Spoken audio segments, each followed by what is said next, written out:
Hey, you guys, settle in and enjoy the latest from Skip to Saturday.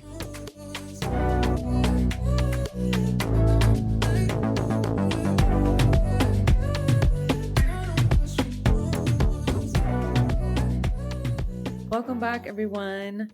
I hope you are all having a great week so far. Have you ever found yourself stuck in a toxic friendship? In today's episode, I'm going to talk about the first time I cut a longtime friend out of my life and what I realized about myself now as I look back at that time in my life. So, the first time I ever cut someone out of my life was back in high school. I had known this girl since elementary school. This friend of mine was a bully, and I just didn't know it at that time. I know it's crazy, but I just accepted that about her. And we went to the same elementary school, middle school, and high school. We probably had a few classes here and there in elementary school. Um, I don't recall having class with her in middle school. I could be wrong, but I do remember in high school when we were freshmen, we had Spanish together. And when things started to really change, like from what I remember, that was back in the middle school. There were times back then when she wouldn't even acknowledge me or she would ice me out when we were with a group of friends. I remember feeling like I had done something wrong because the way she was treating me. But at the same time, I also knew that I didn't. It just made me feel so bad about myself. I didn't understand why she was treating me that way. And like I said, I accepted the way she was. So I didn't question anything. So what had happened was when we were in high school, we would always hang out during break and lunch with a few of our other friends. I think in our group, there were a total of 4 or 5 girls. And me and my friend had Spanish together, like I said earlier. And so I remember being in that class and we would sit like right next to each other. And there were times when she would, for no reason, be mean to me. I just, I did not like it and it bothered me and it freaking annoyed me. But I just never said anything because in my mind, this is who she is. Then one year, a new girl joined our group and her and I got along really great. She had a class with that friend and a couple of other girls who were part of that group.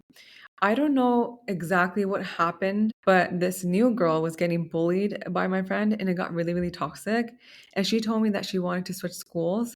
So there was a lot that was happening between the two of them, which I wasn't a part of. Because I knew what my friend was like, because I was treated that way, I sympathized for this new girl. I felt really bad that she was going through this because no one should have to go through that, right? And it's really bad when there's a person on campus that makes you want to switch schools. Our campus was huge. You could have avoided a lot of people.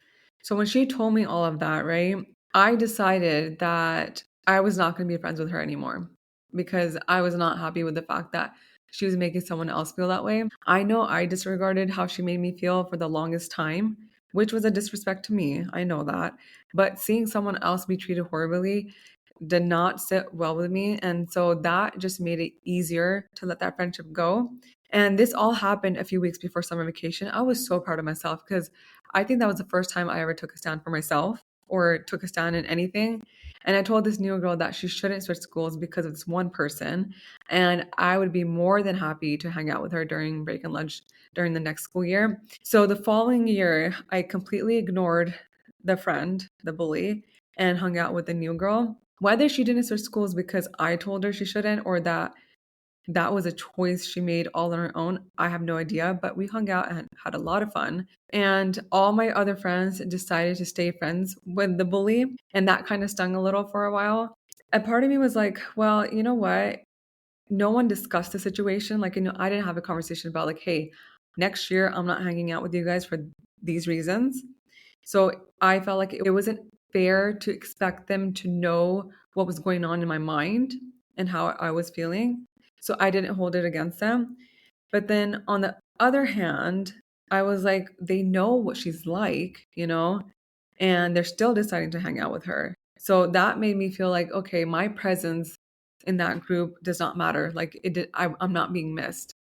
So that is what stung. But at the end of the day, everyone is allowed to make their own decisions, right? And I want to emphasize once more, I did not hold it against them at all. I had a class with one of my friends from that group, and if I remember correctly, I asked her if the bully friend had said anything about me, and she said she had this look on her face like yes, but she just wasn't saying anything.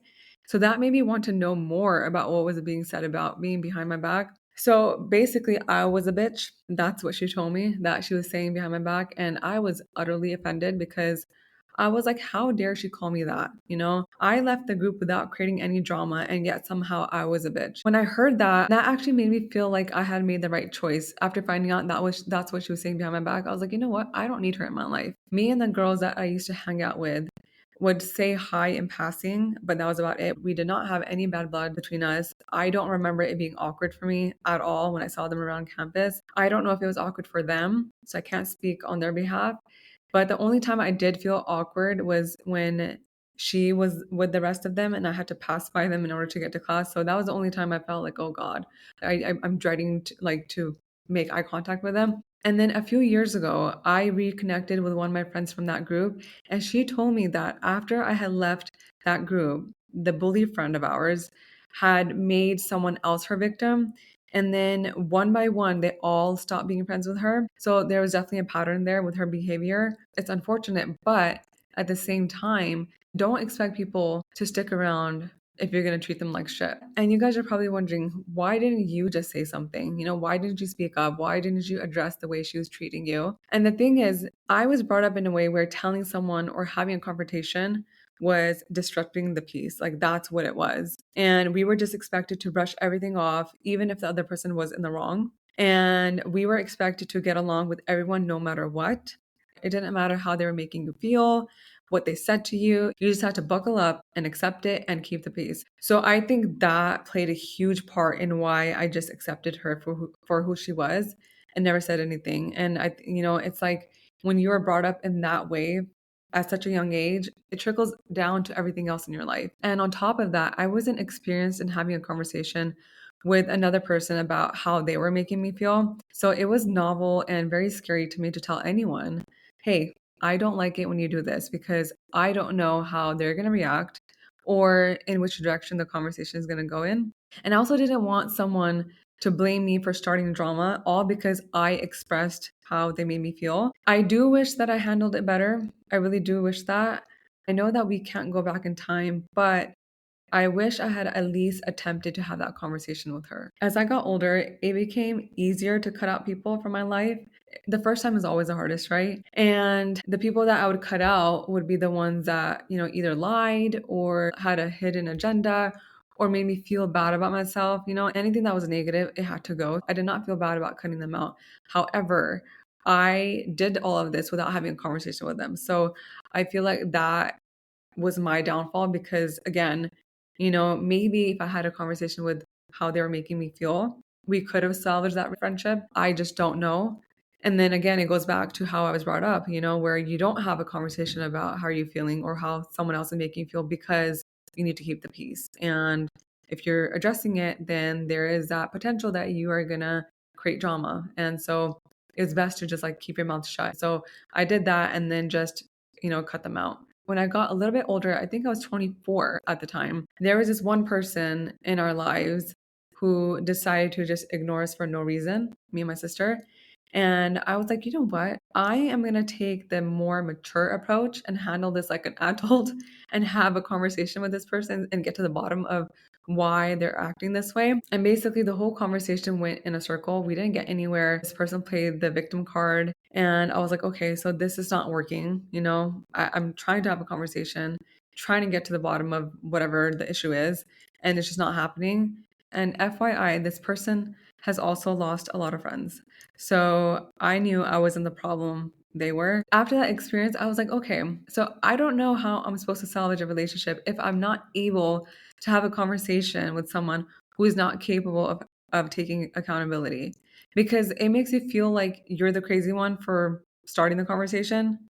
And I'm the type of person who will own up to their shit. I'm not going to sit here and deny it. I am committed to improving myself and I'm always open to constructive criticism. The thing I've learned is when you do have a conversation about what's bothering you, The right people for you are going to say, hey, I'm sorry. I'm sorry I messed up, or I'm sorry I said this to you and it made you feel that way. It was not my intention, and I will improve and I will make sure it doesn't happen again. That's a person who is worth keeping around.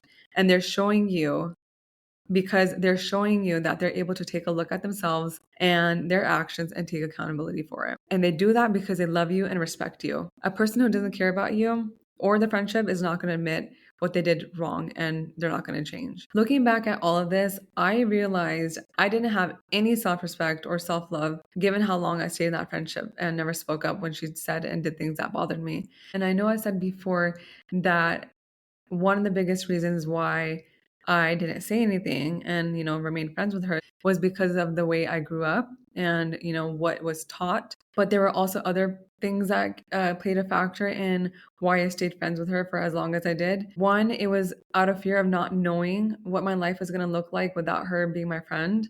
We had known each other since we were little kids. And I thought we would have become even more closer as we got older. When we first met, we were the only two Punjabi girls in our grade and even maybe in the entire school. So there was that comfort of having someone familiar around that made it harder to cut her out of my life. And I think it's really important to recognize when a relationship or a friendship has become more of an attachment rather than a healthy bond.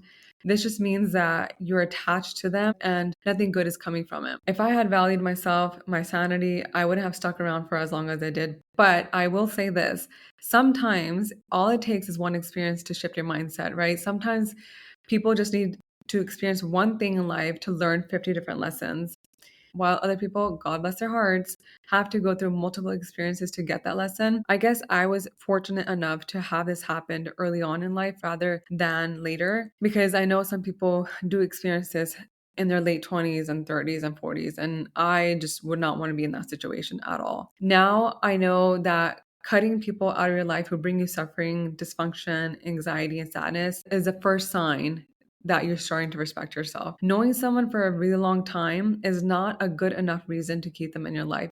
If they're just bringing you drama, making you feel bad about yourself, criticizing you, not respecting you, they gotta go. If you're in a situation where you're trying to figure out whether you should cut ties off with someone and you just can't seem to figure out if they're worth keeping in your life or letting them go, here are some questions you can ask yourself. The first thing is you have to pay attention to how they make you feel when you're around them. So that's number one. The next one would be ask yourself, do they add to your life or take from it? Do you feel drained or do they challenge you in a way that helps you grow? Do they make you question your friendship? Do they bring you peace or give you a headache? Are you holding on out of fear of being alone, nostalgia for the past, or a sense of obligation? I feel like the answers to these questions will quickly show you who's got to go and who stays. And another pointer is if you find yourself feeling more exhausted than energized in a friendship or even in a relationship, take that as a sign that it's time to reevaluate that connection.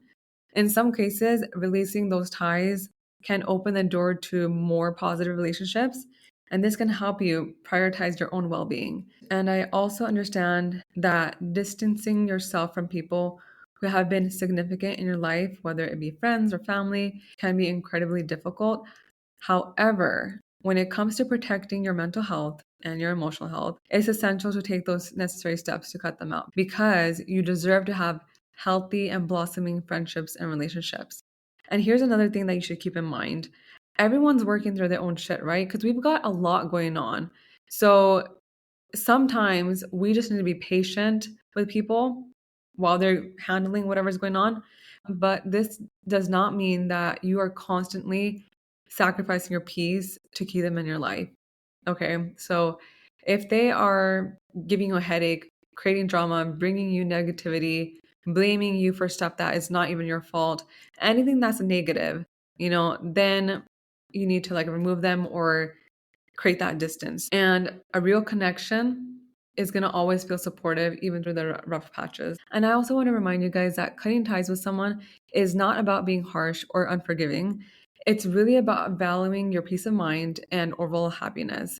And you know what? When you choose peace, it's going to come with a lot of goodbyes. That's just the reality of it. And you're not being selfish. And if someone calls you selfish or tries to make you feel guilty for removing this person from your life, then that's probably another relationship you need to reassess.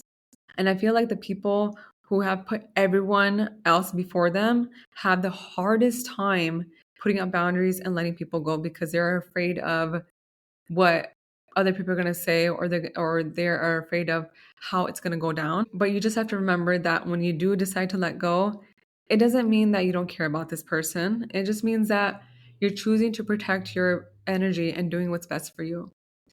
And the right people will respect you for that.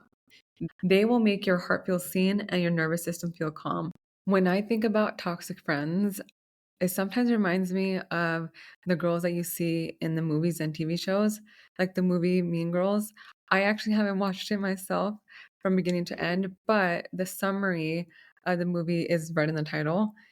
And I know that people have had far worse experiences with friends than I've had. So I'm going to share some stories from people who cut out their friends because they were toxic. So here's the first story. It took my dad dying for me to realize enough was enough. Life's too short. Don't waste energy on people who want to cause problems. I politely asked my friend for space twice. Both times she responded with a barrage of messages telling me how awful I was and how everything was my fault. So I blocked her and went no contact. Even though my dad died and several other real world problems happened in the following months, siblings' house caught on fire and they were displaced, and my uncle had a stroke, I was less stressed than I was when I was still in contact with her. We still don't talk, and I'm happier. I and one of my friends moved into a house to save on costs when we were in uni. And one night, the cupboard that the boiler was housed in fell on my head and knocked me out for about an hour. When I woke up, I found her just eating her dinner and watching me, quote unquote, sleep on the floor with the cupboard still on my head. The first question she asked wasn't, "Are you okay?" But, "Do you think I'll get my deposit back? Also, why did you use a cupboard as a blanket?" I flipped my shit. I'm also a girl. She was always terrible, nasty, and cruel when she drank too much. The first strike was at a concert where she got drunk and kept shouting at me, "Why are you broken?" and pushed me down some stairs. Oh my God. I broke my foot. I also have bipolar disorder, and she had been there to see the highs and lows, but she always accused me of faking it. The final straw was at her hen party, which I organized and paid for. While my son was in the hospital, she got drunk and pushed me into a wall, screaming that I was ruining her day and life. I got right out of there and left her ranting and raging by herself. A few months after the wedding, I found out they were getting divorced because she got drunk and hit her husband. The woman has problems and refuses to get help. I don't need that. Yep, you do not need that. No one needs that. That's unnecessary drama and headache and tension. My breaking point came when my mom passed away. My friend never responded to my text saying my mom had passed. 2 days later, this friend asked if I wanted to grab dinner and shop at the mall. I needed the distraction, so I agreed to meet up. My mistake. My friend had fought with her boyfriend and spent the entire meal talking about her breakup. She didn't even express sympathy or ask how I was. And if that wasn't enough, she didn't even attend my mom's funeral despite saying that she would be there. I never responded to her texts again. It's been 12 years and I haven't regretted ghosting her. She was nice to my face, so I called her my best friend. However, she would often leave me out and spread rumors about me. I was blissfully unaware until I accidentally ran across a Facebook post where she made fun of my weight to her coworkers. Not in a mild way either. She called me a globe and said she wanted to stick continents all over me. Oh my God, that is so horrible. I always paid for everything. I was used to it. We went to a festival together. I was 16 and my friend was 18. I worked two part-time jobs to afford our tickets, food, etc. At the festival, I wanted to spend some of my money. My friend told me no and took my wallet, claiming I was wasting my money on things I did not need. And all I wanted was a t-shirt for my first festival. On the way home, she took me on a 2-day detour to meet a friend. Then they sent me to a guest room while they smoked drugs and ordered food with my money. I wasted so much money on this friendship. I learned that sometimes being alone is better than having the wrong friends. That is so, so true. We were friends for over 15 years. She was always a bit quirky and loved conspiracy theories, which I indulged in because they were mostly harmless and way out in left field. Then COVID hit, and I dared to vaccinate my teenage son, myself, and my partner because I was immunocompromised and didn't want to die. She called me and asked why I hated babies so much. Okay, what does that mean? She berated me for chemically castrating my son and giving up on grandchildren in the future. I was stunned and hung up. She called back the next week to let me know that she thought about it and had concluded I was just the mean friend, and she was willing to move forward. I hung up again and blocked her on everything. I had this terrible day because I fought with two friends. The two fights weren't related. When I told a third friend about my awful day, I didn't even get to the part explaining why we were fighting. He said it had to be because it was the time of the month for me. I just left and never talked to him again. I'm still friends with the other two. Fights happen and you get through them. But with him, I was just not willing to discuss the issue at all. If someone thinks my period makes me an irrational fight seeking person, I'm out. And here's the last story. I am a gay Black man from the Deep South. I was among only 5 Black students at any given time in school. Growing up, I tolerated a lot of hate speech and actions, thinking it was normal kid behavior teasing. While hanging out a couple of years ago, those school friends were spouting racial and homophobic statements again. I promptly cussed them out and left. I realized I'd outgrown them and they add nothing to my life. Nothing but peace since. Good riddance. There was an article that I was reading, and Melanie Dirks, she's a professor of psychology at McGill University in Montreal, and she studies peer relationships in children, adolescents, and young adults. And she said, friendships are the first relationships in life that we get to freely choose. Because of that, they present a really important opportunity to learn how to navigate challenging interpersonal situations before we enter relationships as adults. And that's really true, right? Because friendships lay the groundwork for every relationship we're going to have. The way we show up, the way we are treated, what we accept in that relationship, it really does come from your friendships in the past. So if you had healthy friendships, you're going to know that, like, okay, this is not acceptable because for a really long time you were surrounded by really healthy individuals who would not have treated you that way or would have not put you in situations that brought you discomfort or anxiety. So it can be easier for you to step away from that relationship. Whereas for those who were in dysfunctional friendships and they get into a romantic relationship and it's toxic, for them, that's going to be normal. It's unfortunate, but when you only have those types of experiences, they become normalized. And that's why it's so important to cultivate healthier relationships all around, because that does have a impact on your well-being and your mental health overall. So before I wrap up this episode, I'm going to share a quote with you guys that really resonated with me. You don't lose real friends, real opportunities, or real relationships when you start standing up for yourself and setting clear boundaries. You lose abusers, manipulators, narcissists, control freaks, attention seekers, and mental health destroying leeches. And that's 100% right, because when you do stand up for yourself and you create clear boundaries, the people that who love and respect you are going to stick around and respect that. The ones that who don't are going to be pissed off and will walk away and then probably will talk shit about you. So you do not need them in your life. I would love to hear from you guys. How would you handle the situation that I was in, either now or when you were younger? Like, how would you have gone about that? And if you ever had experienced a toxic friendship, how did you navigate it? Did you cut them off completely without a conversation? Did you create distance between the two of you? Or did you have a conversation? And if you did, how did that go? For now, please take care of yourselves. Have a great rest of your day. And I'll see you guys next week.